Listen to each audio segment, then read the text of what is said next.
Because we have on a guy who wouldn't fit in the U-Haul with us. Uh-oh. Hey, Chuck. Welcome in. Well, I tell you what, if it's a U-Haul, we can fit like 50 of you in there. Hey, guys, let me tell y'all something. Do y'all know that Sunday night is a show called Succession? And then Power starts tonight, and y'all are interrupting my Sunday night watching Succession and Power. You got DVR, Are you Chuck. taping it? Come on, Charles. Wait a minute. Hold on a DVR. second. We're interrupting Succession and Power. How fitting are those show names for what we're talking about right now? Great point. Great point. Chuck, to be fair, Kenny was asleep in London, so you're a close second. Let me ask you about your reaction.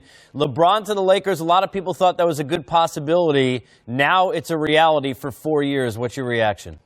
Not a shock at all. I mean, I was hoping he stayed in Cleveland, but I don't think it was a shock.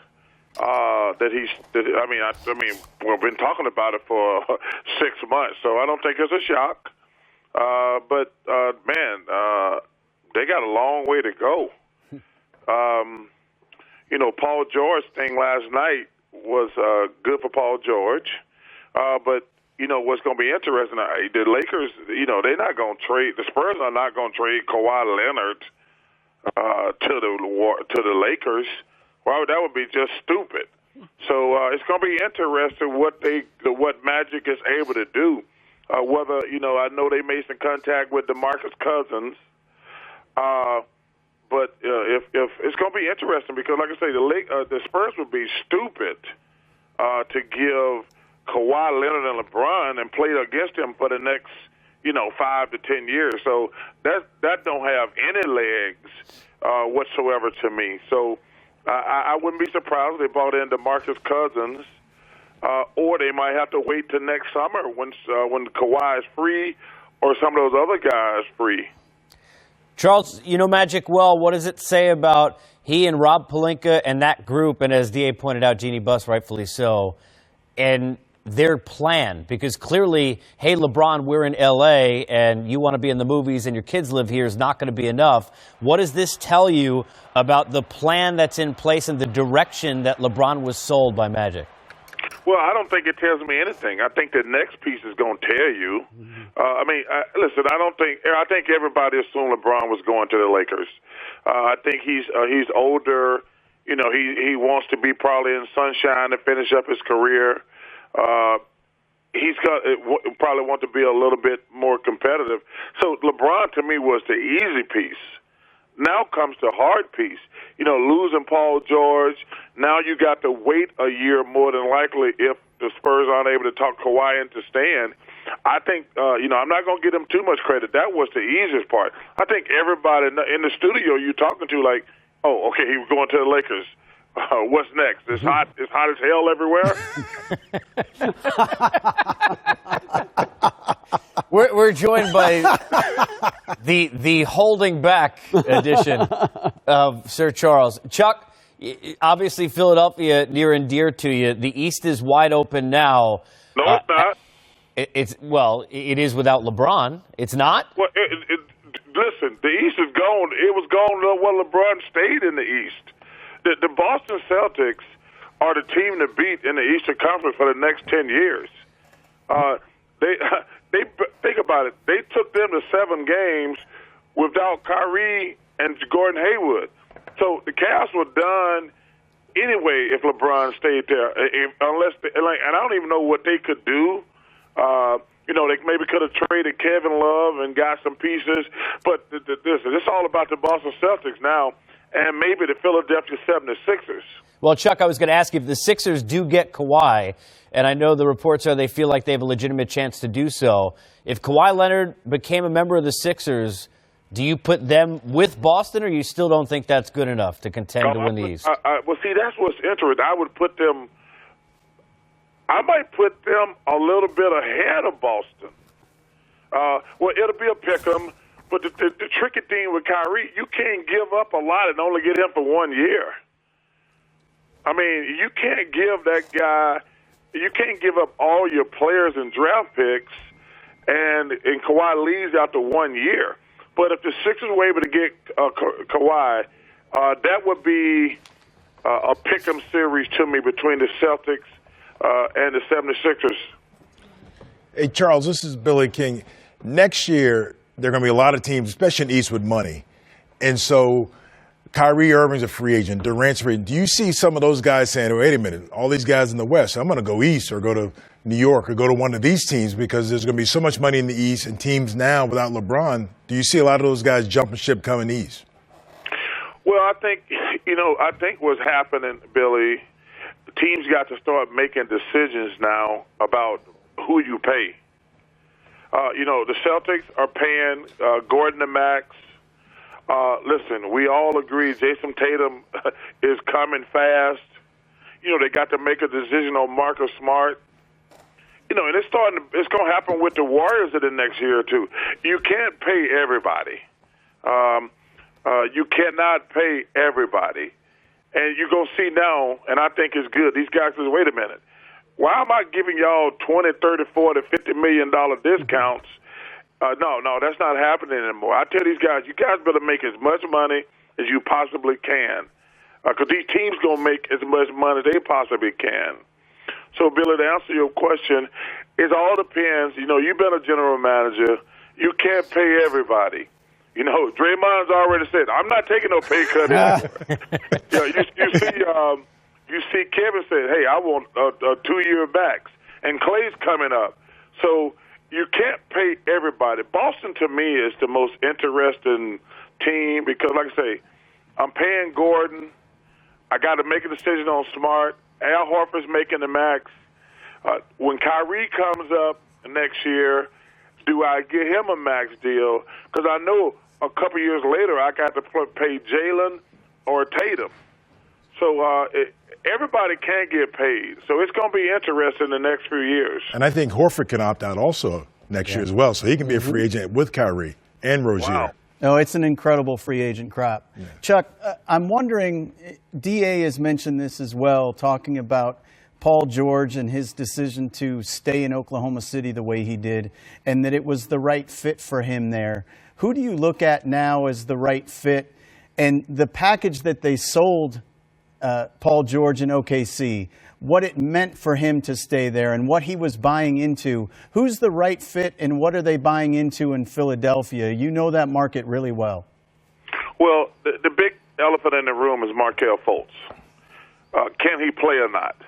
Because we already know that Simmons, Embiid, and Saric are going to be good. They're already good, and they upside is through the roof.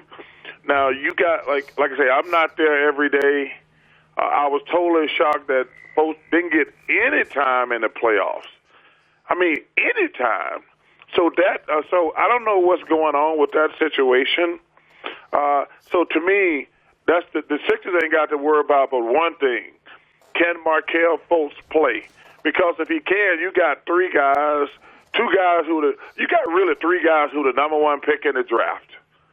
And you give me three guys who the number one pick in the draft, my team should be good for the next 10 years. But the elephant in the room is Markelle Fultz. And like I say, I don't know because I'm not around those guys every day, but for a number one draft pick not to be able to get any time in the playoffs, you got to have some red flags. I mean, because he could have gave them some spot minutes somewhere in the playoffs, but they didn't give him any time. Chuck, you can go back to finding out whether or not Ghost and Tommy get the right revenge on Power. Let me know what happens, all right? Right now I'm in the middle of Succession. Power comes on at the top of the hour. Okay. Well, what do you get after TV Guide, brought to you by Charles Barkley. Hey, Charles, do you come back to NBA TV after that? For the wrap-up? Well, so everybody can repeat the same LeBron everything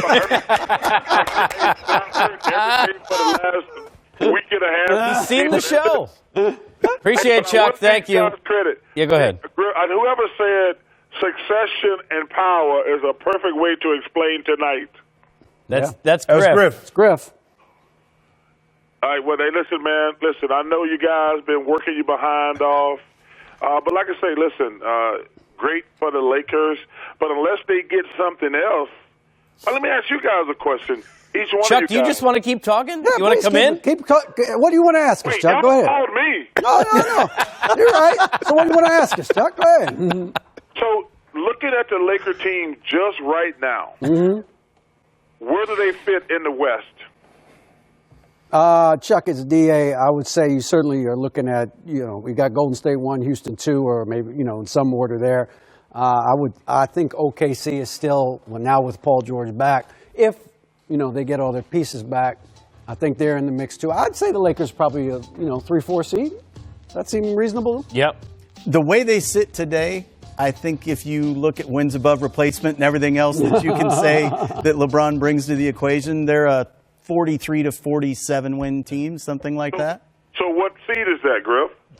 In the 5 West? or 6 5 in or the 6, West, 7 or 8 in the West. Yeah. I mean, it's tough. If they were in the East, they're definitely a 3 or 4. Because you're looking at, you got Minnesota, you've got Utah, you've got Denver. Denver. There's some teams that are, Portland. Yeah, good team. Yeah. No question. So, and I think the fact that LeBron's got to play these teams now 4 times. And so now, can these young guys withstand it during a 4-game stretch of doing it? So, but I wouldn't want to play them in the playoffs. Right. Chuck, go ahead. So Billy, I agree with you. I think I'm looking at 5, 6, 7 because all them teams you mentioned, they're not better than Minnesota. They might not be better than Denver. They clearly, let's take the Warriors and the Rockets out of the equation. But you look at it on paper, OKC, I think they're going to be better because they don't have to answer all the questions about are he going to stay or go. Portland's going to be pretty good. Minnesota, to me, is a sleeper. But the Lakers going to have to play those guys a lot more. So LeBron, that thing he did in the Eastern Conference, where he can just will his team to win, 3 or 4 games, that ain't going to work in the West. And we didn't even mention Utah, Chuck. Yeah. Right. Oh, my goodness, I forgot about Utah. Yeah. So Yeah. unless they get another player, another big-time free agent this year, to me, there's I'm with. You know what? 6, 7, 8 seed. And we didn't even mention New Orleans with Anthony Davis. Oh, you're right. But I think y'all sell him 23 a little short here. But I just think that for the long duration of the season, you're playing better competition during the regular season. No question. But that's the hardest thing. These guys all got through anybody who plays with LeBron gets better. You just get better. Well, because the expectation is you do. Right. To a huge degree, it's self-fulfilling prophecy. Yeah. I'm playing with different responsibilities than I ever had. I don't remember y'all saying that during the playoffs this year. Y'all saying how bad his teammates sucked all year. Well, he got him to the finals, Chuck. Yeah, in the Eastern Conference. Right. I got that. I understand what you're saying. For the record, to be clear, Chuck, I never said that. I think you said that. I want to ask the panel something because this gets thrown out as there's no way. And Chuck, hang on, I'll let you weigh in too because you said this as well. I said it, Chuck said it, everybody says, well, Kawhi could want to go to the Lakers, but there's no way that Pop and the Spurs are going to deal him to the Lakers. Do any of you see any chance where that's the case, or are we really looking at Philadelphia or Kawhi is stuck and he better get over it? I think at the end of the day, they're going to make the best deal. Wherever that is, if it's the Lakers, it's the Lakers. They'll pull the trigger on that. If it's Philly, so they would. I think they would if they think it's the best deal. Now, I think there would be some question about whether 1 or 2 of the Lakers' young players and a couple of picks that now are not going to be all that valuable are better than what you can get elsewhere. And I think now you start taking away some of those pieces we were just talking about. Now you have Kawhi Leonard and a lot less of those young talent. Now you got to go get some older veteran guys and hope they can mesh and make it work. So now is Kawhi and LeBron and a bunch of Jamal Crawfords and pieces good enough to do it? Yeah. Yeah, and I think the point you made about the situation for the Lakers in terms of if they did that and they lose pieces, right? Mm-hmm. And you're talking about the depth of all of it. Yeah. And you're talking about the fact that if they trade Kawhi to the Lakers, what are they getting back that they can feel like is going to help them compete in that Western Conference? Yeah. Exactly. What you get back from anyone has to enable you to compete within your own conference. Right. And if you keep him in the West, it makes it that much more difficult. Going forward. I would just say this real quick. I know Chuck's on the line. If I'm the Spurs, I'm trading you my best player in Kawhi Leonard. They just got their best player. Right. Yeah. So now you're giving me your second, maybe third, maybe fourth best player and some picks that, again, don't help me. Which is why Philly is more interesting. Sarge, to me, I think Covington, Philly Fultz. is a more makes more sense to me. Now, I'm not making that call. That's that's Boston. R.C. Buford and Boston can put Boston, together a really compelling package. Charles, the last question I have, because I know you're still here. I don't want to. Did you press pause yet on the DVR? I told you, All right. man, I don't DVR stuff. I don't even know how to use a DVR. So you're just missing it? By the way, No, I know. I got it on. do you No, wanna, he's ignoring us, actually. do you want to have your mind blown? yeah. Chuck, have you ever used an ATM? I have not ever used an ATM. Like in his whole life? I don't even want to know the mechanics of that. I really don't. Hey, Chuck, you've never used an ATM? I've never used an ATM, ever. Or DVR either, just for the record. I told you all that. Do you have a microwave? What Yeah, I got a microwave. what an interesting life, Chuck. Isn't it amazing? All right, Chuck, thanks for the fun. Hey, guys. Hey, thanks for having me. Hey, keep up the great work, guys. Thank you, Chuck. Thanks, Chuck. Thanks, Chuck. Okay. Yeah, never used it.